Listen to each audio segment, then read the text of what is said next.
ఈ local body elections సంబంధించిన దాంట్లో అనేక మంది వివిధ సెక్టార్ల నుంచి అనేక అభ్యర్థనలలో అనేక మంది మంత్రులకి, గౌరవ ముఖ్యమంత్రి గారికి, ఉప ముఖ్యమంత్రి గారికి, అదే రకంగా పంచాయతీరాజ్ శాఖ మంత్రి గారికి, మా సహచర మంత్రులందరికీ కూడా ఏవైతే గత ప్రభుత్వంలో ఇద్దరు పిల్లల నిబంధన ఉండేది, ఇద్దరు పిల్లల కంటే ఎక్కువగా ఉంటే లోకల్ బాడీలో అది ఎంపీటీసీ గాని, జెడ్పీటీసీ గాని, వార్డు మెంబర్ గాని,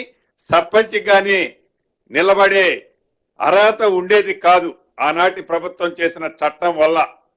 దాన్ని ముఖ్యంగా ఈ రోజు కేబినెట్ లో మా సహచర మంత్రివర్యులు శ్రీహరి గారు వారు మొదట లేవనెత్తిన ఈ అంశాన్ని కేబినెట్ అంతా కూడా సానుకూలంగా స్పందించి దీన్ని ఈ నిబంధనని ఎత్తేయాలని రాష్ట్ర ప్రభుత్వం ఈ రోజు కేబినెట్ నిర్ణయం తీసుకోవడం జరిగింది.